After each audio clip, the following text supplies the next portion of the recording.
Yeah, good evening. It's top of the hour, and we're going to start right away. Welcome everyone to the SLRCI, a program that we've developed to build the capacity of research clubs within the country. I have representative of over about 8 research clubs within these quads, and we're currently on module 2, where we are looking at grantmanship, and this is the second session of the module 2. I'll have on the call to take us on this session Dr. Fola Akinsolu, who I like to call Dr. Fola. He's my friend and my teacher as well.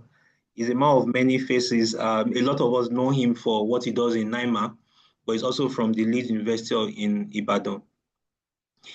He's going to be talking about grant writing, proposal structure, and writing strong narratives. And what he's going to be doing this evening is to be sharing his experience both as someone that reviews grants, somebody that applies for grants. And indeed, he was supposed to be in another meeting, but he decided that he would join us to build the capacity of the younger ones. And with that, I welcome Dr. Fola to take the stage. Thank you very much for being with us. All right, thank you so much, Dr. Lawa, for having me. And good evening, everyone. I hope you're doing well. Thank you. I know it's because I'm supposed to, like Dr. Lawa said, I'm also organizing a write-a-thon for Sub-Saharan Africa, whereby what we need to do is just write. And then I have a meeting later today for a K43 grant proposals that we're working on. But it's fine. I'm going to do this, and I'm happy to be here as far as coming from Dr. Lawa and Professor Morenike. So once again, good evening. Grant writing. I think I would share my slides, but I think for me, I used to tell people that what has really worked as an individual is having a guardian through the process. Like there's a guide through the process of writing, because um, I would see it as an act of doing something whereby you need to really also put your best into whatever it is as well. So I'm just going to take you through what I have today while I'm also sharing a little bit of my experience with you. Let me start by saying that grant matters and what would be the objectives of this particular section today.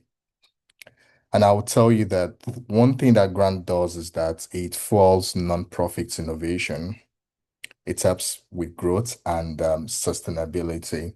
And I'm going to try to explain that by telling you that if you have an idea today, and you want that idea to generate into something that matters when you know that it's going to fill a gap and you don't have the money.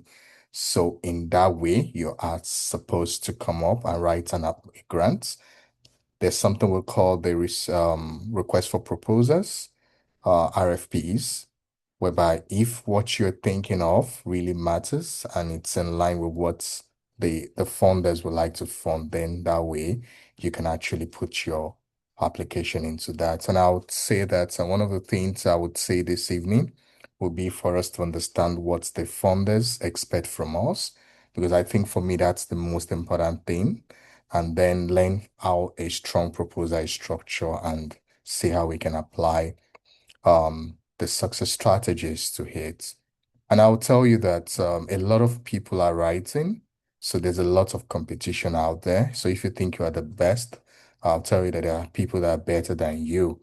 So in writing grants, you have to put that in mind that you have to give it your very, very best in such a way that the funders would see that whatever impact you want to make with that fund, it's something measurable, basically. And I think I would also want to say this that funding is not merely the fuel for grants and research. I'll tell you that basically it runs through the lens which we frame our questions, shape our methods, and decide what evidence finally deserves to be trusted. And I'm going to give you an example of that. My first ever grant that I wrote that was submitted, I was not funded. And after going through like a like a section like this and having someone to guide me through the process, I applied for another grant, which was successful. And I had to go back to that particular grant I wrote first. And I'll tell you guys that when I went through it, I told myself that even if I have the money, I'm not going to fund myself because there were problems with the questions. The methods were not well shaped. And I really don't know what's evidence I really want to put out there for people to actually trust, basically. So it's more like this, honestly. You write and you don't expect to be funded. That's the logic around that.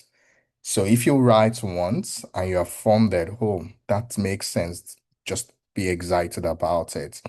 But I can tell you that out of every 10 grants you write, maybe one or two might eventually be funded. And that's the reality.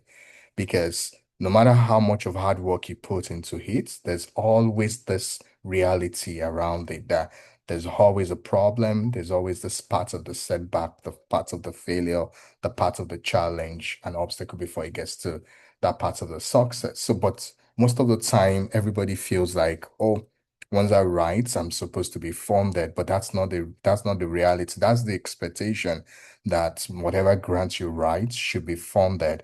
So in the in some few years back, I used to feel bad when I put in something and you put a lot of work into it, and at the end of the day, they tell you that, oh, sorry, we received quite a number of applications and stuffs like that.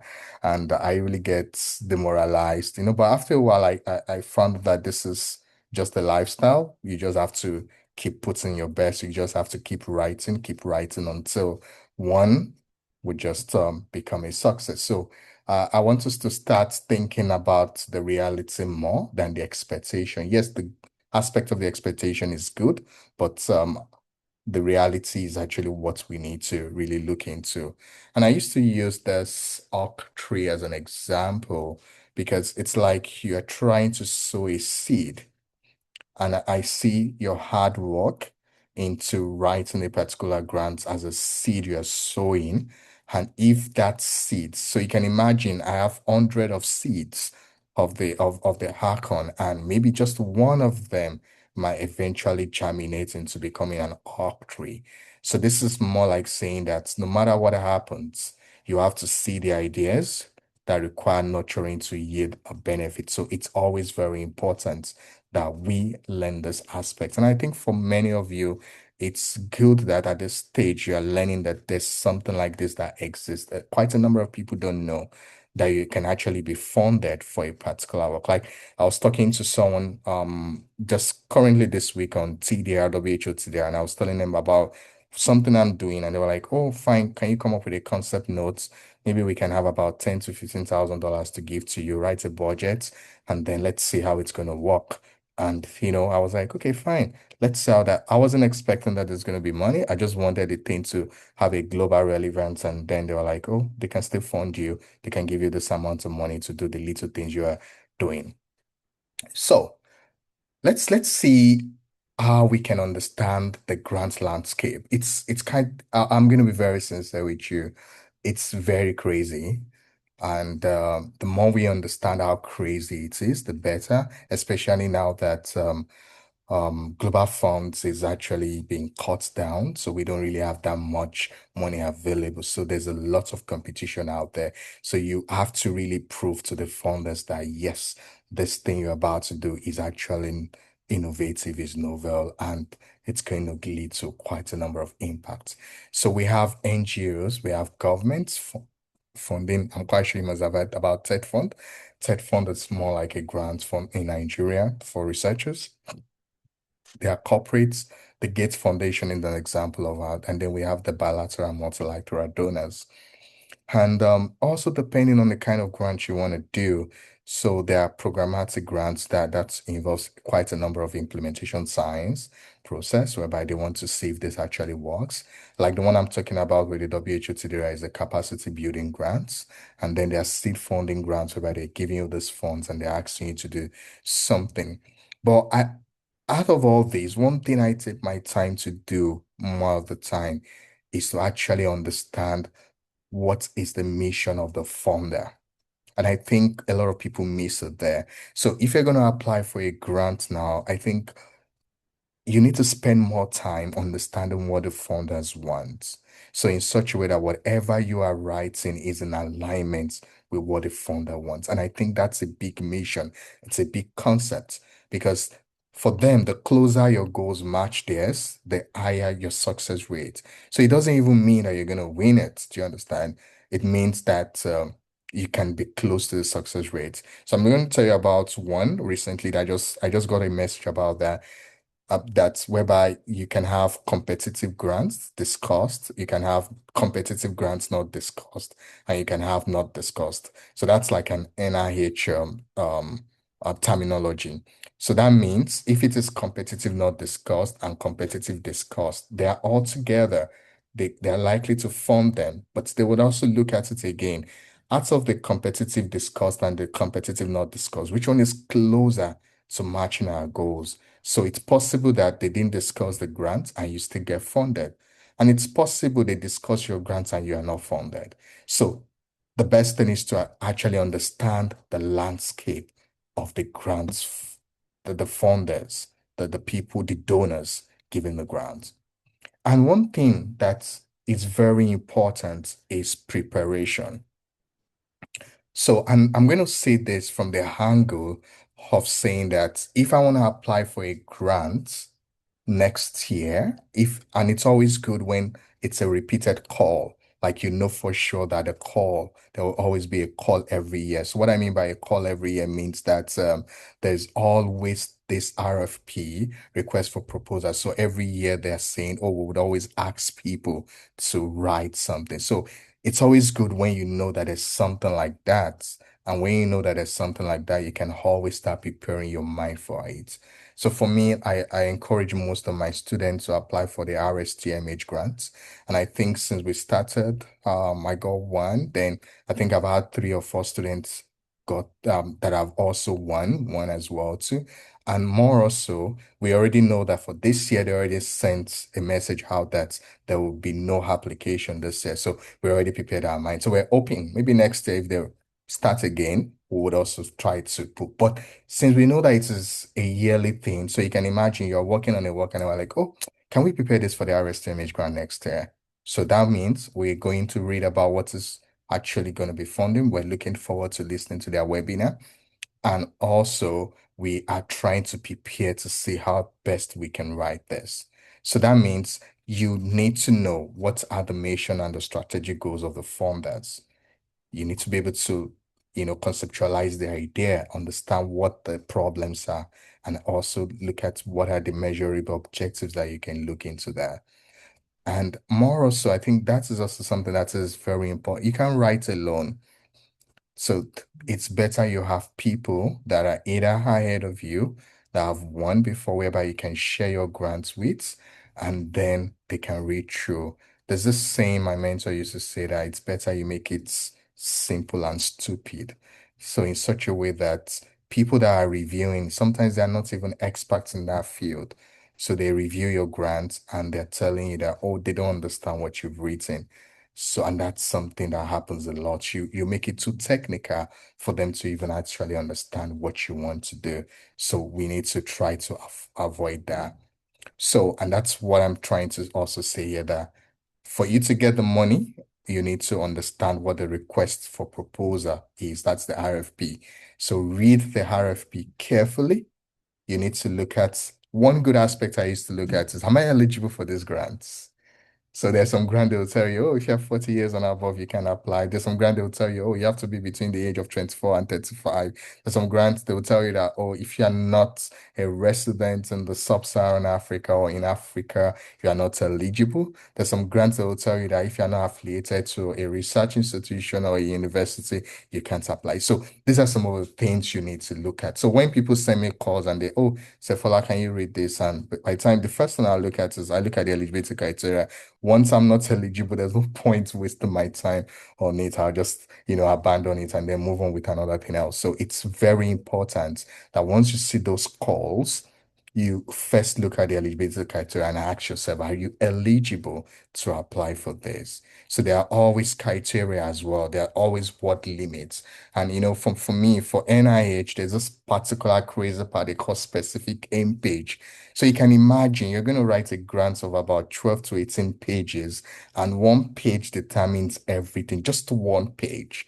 And that's called a specific aim page, because in that specific aim page, they want you to write everything you want to do in just one page, whereby it tells us what the problem is, what are the gaps you've identified, how do you propose to solve that problem in terms of your hypothesis, and then they want to see your aims and see how you want to carry out that aims, and then maybe the impact of that project. So you can imagine that they're telling you to do a whole 18 pages grant in one page just for them to look at what you plan to do. So you need to also understand there are word limits, there are page limits. So you tailor your proposal to match their language and their focus, which is really very important thing that we need to really understand as we begin to start planning to apply for grants.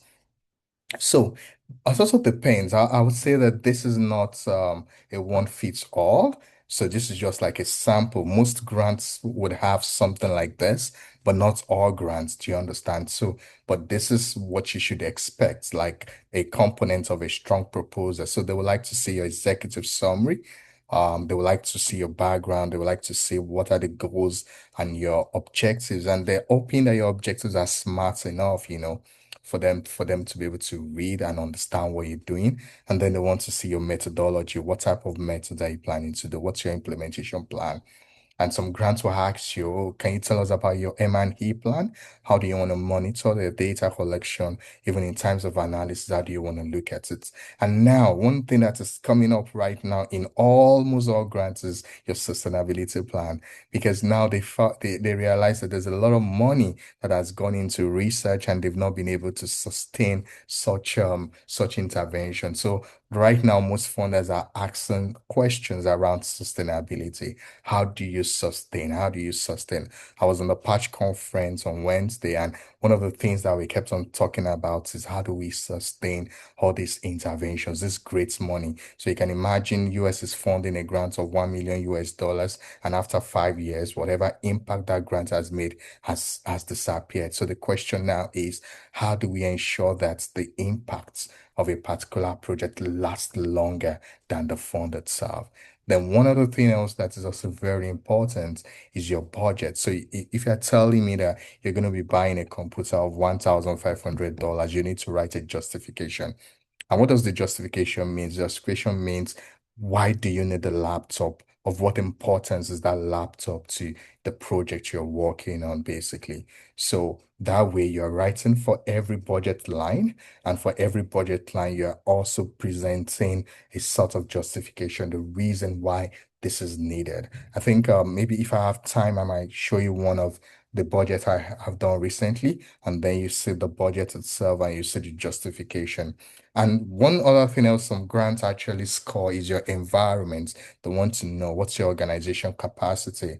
So if you're doing something on cervical cancer, they expect that they need somebody like a gynecologist on your team, because depending on what you need to do.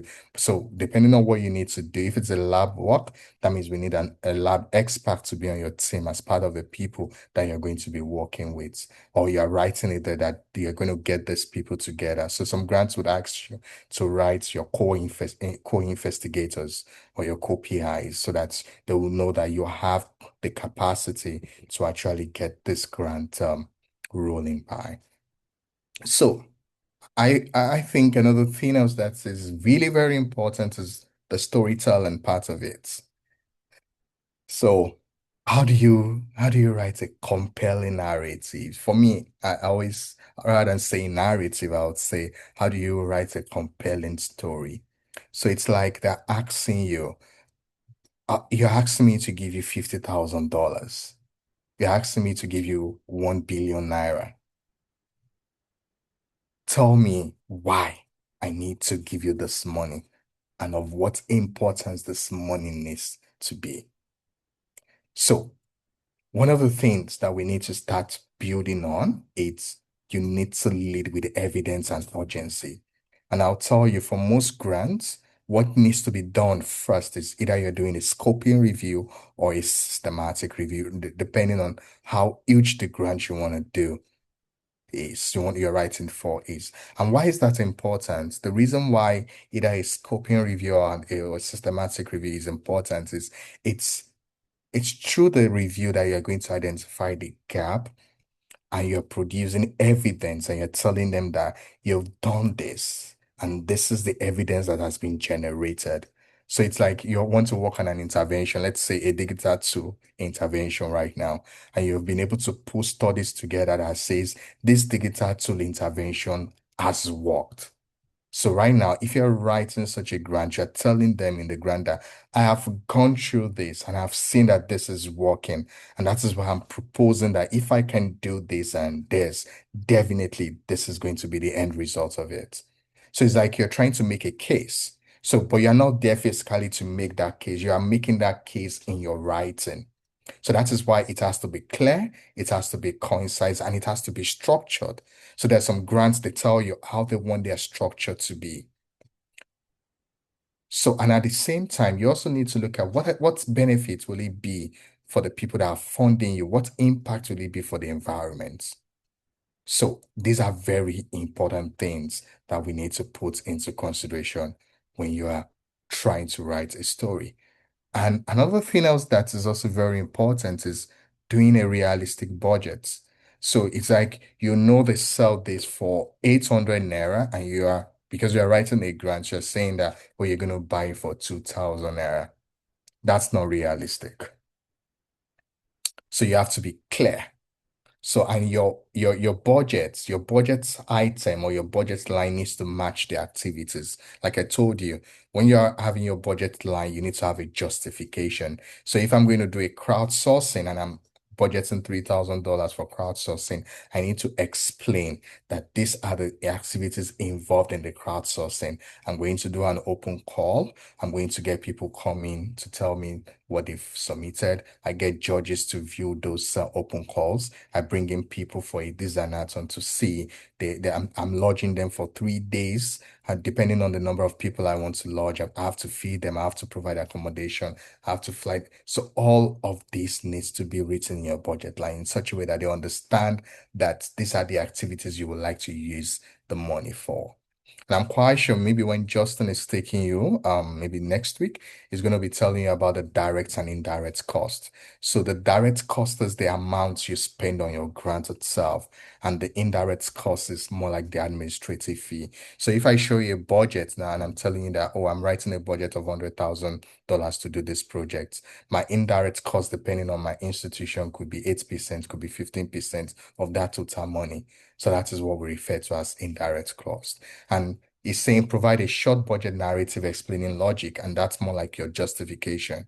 And like I said, you don't have to under or overestimate. Just make sure that you're in the middle in such a way that by the time they're looking at your budget, they feel like, oh, this is realistic enough. We can work with this person to get this work done. So it's more like you're bidding for contracts. So you can imagine the organization has said, oh, we're going to give you 50 million.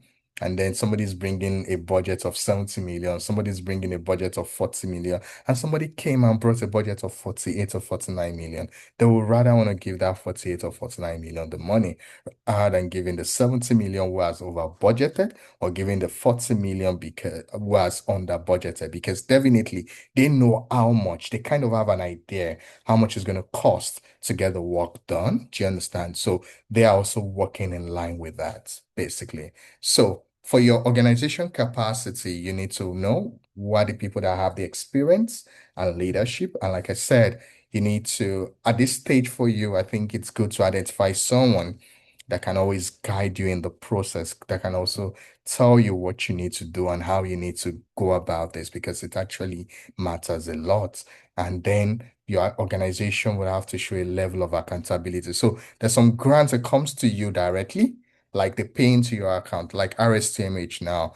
They will collect your pounds account. So for some people, that's the first time they will go and open a pound account. So depending on your budget, if your budget is 4,900 because it's just a 5,000 maximum grant. So they'll pay that money directly into your accounts and they're expecting, they're trusting you enough that you're going to be able to make sense out of it and then work around it. And also, I think it's also good you have a track record. So when I say track record is if you've managed a grant before. So like there's a summary of one of my grant that just came back recently and they're telling me that, oh, because we know that you did a D43, we know that you've been funded by USAID, you know that you've been funded by this and this, you've received this grant to do this. We know that you have that level to manage this amount of funds if you are being funded. So that's a track record. So it's better you start small and later you start big because if they can trust you with $50,000, nobody's going to be able to trust you with $500,000. So you need to have that track record that you can be trusted with their funds and you're going to do what you're supposed to do with the funds itself. So for every grant you write, it always goes through this review process. This is one part that's very crazy because for everybody, you have a criteria you are supposed to follow. And it's always good you do this. So it's good you have like a peer review before submission. If you have a team, they look at what you've written, they make some corrections. Sometimes I don't know if it has happened to you. You've read this over and over again, but by the time you give it to somebody else to read, then they'll see those mistakes. I'm like, oh my God, I thought I've read this over. So it's always good you give it out to people to read, let them chime in their suggestions, let them suggest to you how this is, and sometimes they can tell you, oh, this is clear to them, this is not clear to them. So for me, sometimes I just give my wife my work to read, and when she reads, and if my wife doesn't understand what I want to do, that means the reviewers will not even have an idea of what I intend to do. So it's only in my head that I understand what I intend to do. That means any other person would not be able to do that. So it's always good you have that peer review before submission. And one important thing I've seen a process of review whereby the first thing that cuts people off, no matter how good your proposal is instructions. People that do not follow instructions. So if they are telling you it's 5 pages, it has to be 5 pages. If they are telling you that it has to be 500 words, it has to be 500 words. So if it is above 500 words, you are disqualified. They won't even bother reviewing. So it's always good. You submit early and you confirm receipts of the grant. So I feel like I, I'm going to be very sincere with you guys. I am a late person. Like Dr. Kudus asked me today, say, would you like to send your slides earlier? I'm like, my slides is not even ready. So it's crazy for me, but I maybe because I know what I want to do or I know how to manage. I have a grant due on Monday now. To be honest, I've just conceptualized everything I need to do. I've not written. But in my head, I've done everything. I've done preliminary work. So what I'm thinking is that by tomorrow, I'll just devote the lot of tomorrow to write, to start putting everything I have together because all the ideas are there. I've been able to source information from everywhere. That's not good. I don't like it. It put me under a lot of pressure. Do you understand?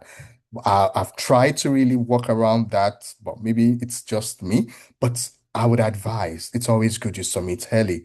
And while you're submitting early, you're also confirming the receipt of your application. Because if you don't get the receipt of the application that your grant has been successfully submitted, that means you've not submitted on the portal. And there's some grants whereby you have to submit via their submission platform. That's always the craziest because that is when you know that, oh, they say 500 words, and in your own paperwork, you have 1,000 words. So you can imagine it's a deadline. On your submission platform, they're saying for the background is 500 words maximum. In your own paperwork that you've done all the structure out, you have 1,000 words. So now, in that couple of time, how do you want to compress 1,000 words into 500 words? But if you had started the submission early enough, you would have seen that, and then you would have been able to adjust that word in such a way that the meaning of the 1,000 is not out completely. So you're still able to make the 500 words make much meaning like that of the 1,000 words as well. So I would always suggest that you try to submit early and confirm receipt. Don't be like me. So one of the things that really happen with a lot of people is a lot of people ignore guidelines. It's horrible, you know. So for me, I think one good thing, one good step you need to take for before writing any grant is you need to understand the guidelines. So if I see a call today, there's a call on Welcome Trust I'm looking forward to apply for. I've downloaded the guidelines. I'm reading it like a Bible every day. I've attended their webinars. They didn't send the video of the webinar to me, but while the webinar was going on, I was doing a screen grab of all the slides. Why am I doing that? Because I need to go back to them. I need to ensure that what I'm writing is tailored towards what they need. So, and the good thing is, if I'm even able to submit and I'm not funded, I'm fine. But that idea is there, is not dead. Another call can come out with regards to that, and I can drop it there. So for me, writing and writing, then you can keeping them, you understand, onto that day whereby somebody would just say, oh, can you submit this? Oh, I have a proposal. Let's do this. And sometimes a lot of us have unrealistic objectives that you know that if the year of the grant is 1 year, you cannot even achieve that objective in 2 years. So, and that's another thing, because one other thing else you need to understand is how long, what's the duration of the grant? So if the grant is 1 year, that means whatever you need to do should be wrapped up within 1 year. So that means in your timeline, you are stating that by the ninth month or the 10th month, you are wrapping up. And then the remaining 2 months is for closeout of your grant. So in terms of maybe publications, in terms of manuscript. So another thing else that is very important is you need to also produce manuscript from every grant you write. So I can remember one of the grants in NIMA before I joined. It's called the I-Test. On that grant, 5 years grant, on that grant alone, they had about 35 publications. One grant, 35 publications. So that's to tell you the power of the grant. And the grants paid for all the APC. The grants did all that. And you can imagine if you give me 1 million USD to do a work, I was able to make impacts in the country I worked. I was able to have 35 publications by stating that the funder of that, in writing, they will ask you who is the funder. You are writing there that the funder is NIH, so. Now, and you are applying for another grant. Don't you think they will think twice? They will think, oh, I think this person will not spend our money anyhow. So they would rather want to give you those funds. So after submission, what happens? If successful, honestly, that's what I keep telling people. Oh, you thank the founder and clarify expectations. They will have an onboarding meeting with you. They tell you what is expected. They will tell you the allowables and the non-allowable costs. And if unsuccessful, sometimes that's the most annoying thing about some funders. They don't tell you, they don't give you feedback. So you don't even know how good your paper was or not. I'm still trying to write a group of people, right, to ask them that why are you guys always doing this? We're all early careers. We need to also, improve ourselves. So we would submit something nice in our mind, and then you come back and tell us, oh, we reviewed, but it was not successful. So what really makes it unsuccessful? We don't know. So I'm still planning to write them to ask. So but if it's unsuccessful, what do? You reapply. If the call comes again, you look at it, you see maybe there are errors or there are other new things that you needed to add, then you do. And whatever happens, you always have to maintain good relationship with the funders because you never can tell. And also, let me tell you today that there's some grants they call competitive and there's some grants they call non-competitive. But you need to be at a certain level whereby you are recognized to be able to receive a non-competitive grant. So you can imagine someone would just call Professor Monica Folai and say, oh, I have this 900,000 USD. This is what I want to do. This is what I want to do. Can you help us write a proposal? And then you'll be the principal investigator of that study. So there are grants like that. That's not competitive. They're working to you because they know what you've done. They've seen your track record. They know that for sure you're going to get the work done and they'll fund the work. The competitive one is the one I've been talking about that you're submitting among other people, there are reviewers, and then that, but that's the most common one. The non-competitive one is not that common. So, one of the key takeaways is it's good to align your idea with the funder priorities.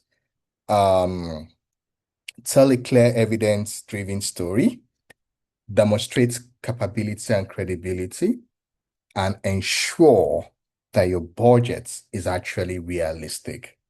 And I think one other thing else that you need to do is you need to be able to review, refine, and do quite a number of follow-up on that. Dr. Kudus, I don't know, how much time do I have though? Yeah, you used 35 minutes, so we still have some time. Okay, okay, all right. So I think I'll just go to other things that I feel we should also discuss before I start asking them to give me questions. Just 1 minute, please.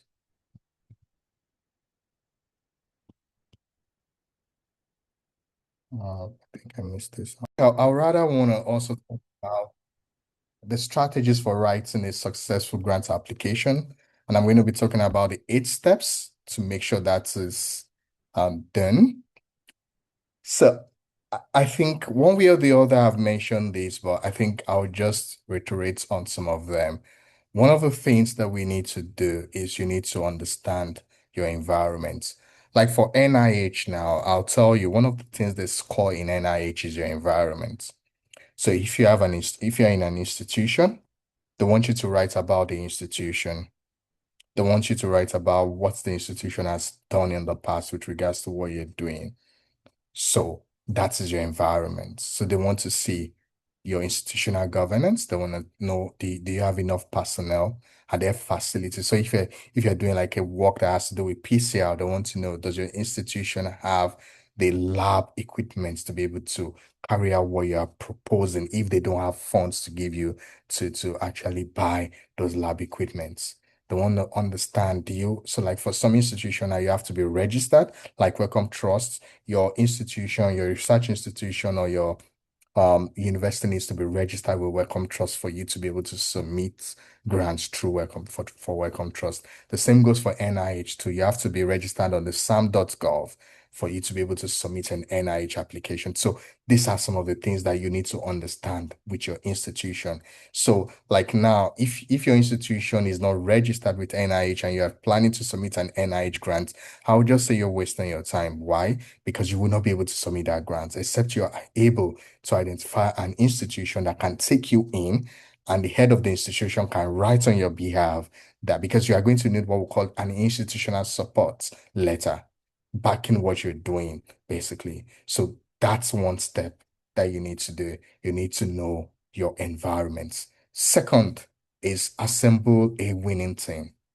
You have to identify people that are good, that can help you.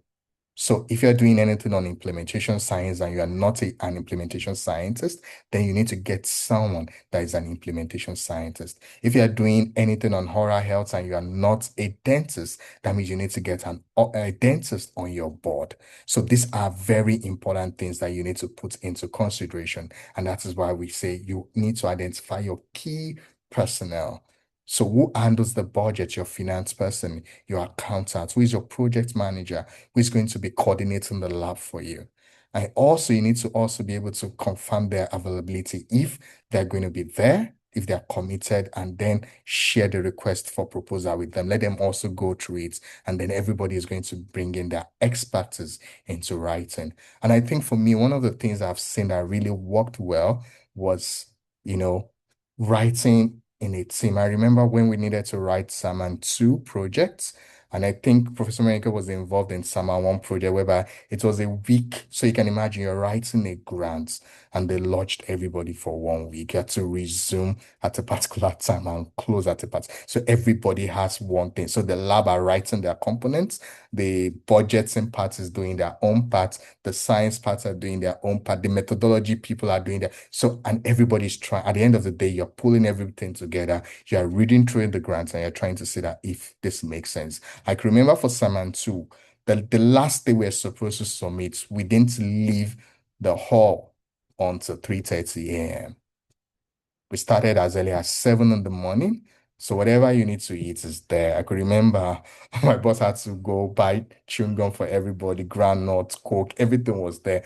But we need to get this thing done because we need to submit it to the funders before 5 in the morning. So we didn't leave until 3 a.m. So that is when you have a team. Whereby, so that means I'm just trying to tell you that there's some grants that you can't write alone. You need people, even all grants, you need people to also review that with you. And one important thing is you need to understand the funders. Impact, sustainability, and compliance are really very important things that you need to put into consideration. So I think I've mentioned that. I'm just trying to put everything into steps so that you understand. Do pre-writing alignments. Like I said, it's good. You need to work around it. Then we have what we call the proposal framework. So for every grant, there's always a framework. Look at it. And something that also helps is that you can actually look for similar funded grants. So like now I was talking to someone about the Welcome Trust we want to do. And I was like, I really want to see it's a successful Welcome Trust grant. And they're like, oh, talk to this person, talk to this person. This person should be able to know someone that has won a Welcome Trust grant that will be willing to share. So because another thing I realized in this game is that people don't want to share. Even they funded them or they have the money, or they still don't want to share their funded proposal. I don't know why, to be honest, but I think it's fine if you want to keep it. But I think for me, I'm not like that. I would rather share it with you to be able to see what I did that made me get the money. And then you, if you can also work in line with that, then you can also be able to get the money as well too. So, like I said, you build the budget and governance. So I'm just trying to tell you these steps so that you understand that there's this number of steps that you need to follow so that when you get the slides, you can just follow the steps to be able to work with it. Fine tune your proposal. There's the writing process, there's the expert review before submission, and then there's always the submission checklist that you need to look at and try to look at. Do you have everything? So I can remember when I was writing my K has about 28 documentation, separate documentation, and then you need to be looking at them one after the other. And for each of these justification, they have a certain number of pages that you need to have, and you need to convert everything to PDF. And the funny thing is, by the time you want to submit, what the NIH platform does, that's the Assist platform, it verifies. So if there's a mistake in one of the paperwork, it's going to flag it, and it's going to ask you to go back to go fix it. So those are some of the things that you need to do. Then there's always this waiting time. You want to check. Oh, at that point, you just leave it to God, leave it to the English, the science that you've written, hoping that it's going to be successful. So by the time, if funded, oh, everybody's going to congratulate you. Oh, you have a grant. If not funded, yeah, like I said, ask the reviewers for a report and then reapply for the other time. So I think I've been able to tell you those 8 steps, like I've discussed earlier in just a brief frame. So I don't know if we have questions for me, but the take home is let's start on time. Don't be like me. Align your idea with your founders, tell a clear evidence-driven story, demonstrate capability and credibility, let your budget be realistic, refine, review, and follow up. All right, thank you. Yeah, thank you Over to very you, the much. floor. Thank you very much. An amazing session. I learned from each and every slide you presented. You were able to share experience. I won't say it's a teaching, it's an experience sharing session where you give examples, relatable examples with each of the points you made. And you summarize it in the 8 points, 8 steps you need to take while applying for grants. Thank you very much for that. I did it within time. Thanks a lot. So we are going to take questions from the. Before then, I don't know if Prof wants to give a word. I think Dr. Osama was also on the call. Prof. Yeah, thank you so much, Fola, and thank you for taking this at the last minute. But like what Kudu said, it was brilliant. I was so glad. I just I got into my house at 4 minutes past 6, and I loved it. I'm also very happy to be here. Really educative. Thank you so much. Over. All right. Thank Thank you very much, Prof. So, any question, any clarification? Remember, all of you, you are leaders of your various research clubs. So we expect that you're going to step this down when you go back to your club. So we expect that you ask clarifying questions, comments, or what you think you need to know further from what has been said. So I expect we should have comments or clarification from you guys. You can do that by a raise of hands so that I can call on you. Yeah, before there are questions. Okay. And I think that is what has really helped quite a number of people that I know that are really good at this. So I think it's always best you have someone that is actually good with writing and let the person, you know, and hold you and walk you through the process until the person feels like, oh yes, you're good enough, you can start writing on your own. And in through that process, they help you to open your mind. They help you to see the possibilities. And from their own experience, they help you to understand what the founders are actually looking out for. So I think that for me that's my story. Do you understand? And for me, it has really helped because it's really made a whole lot of change. And that's one thing I've also been doing with people I'm working with right now. So like to guide them. So if there's an application that you have, look for someone that can guide the people through the process so that as they are being guided, they're also doing the work. And at the end of everything, they are submitting. So sometimes, I did an interview yesterday and the person was like, "Oh, you're okay." I was like, "Oh, I've not even gotten it yet." But the person was like, "The fact that you submitted one, it's a big deal." So I'm also letting you to know that the fact that you're even able to sit down, put something together and submit, it's a big win. Because at that point, you leave it to chances. It might be funded and it might not be funded, but it's better than not even submitting at all. Do you understand? So I just want to put that out there because it's something that will really help everybody on the call. All right, over to you, Dr. Lawa, and I'll be expecting that question. Yeah, thank you very much. So any questions? Or you can just unmute and speak. Okay, good evening, everyone. Good evening, sir. Thank you very much for this session today. I want to ask, or better put, remind you to share the sample of budget justification. You mentioned that anything Okay. that's budget we need to All justify. right, let me try to pull that out right now. I think I would just rather just share, but you can go on with if you have any other question No, with regard. that's okay. I think when I see it, I would, yeah, it's probably going to clarify it. Thank you, sir. Okay, all right. Okay, thank you. Any other one?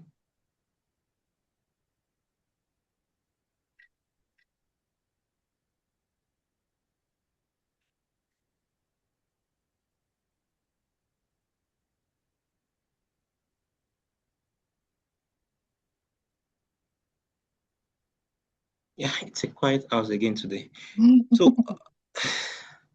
So as we mentioned in the last session, I think I shared the link already. We have a group we call the Research Advert Hub. I expect that all, if not majority, if not all of you are already on that page. And on a daily basis, we share opportunities that includes grants opportunities. So I expect that you start looking at the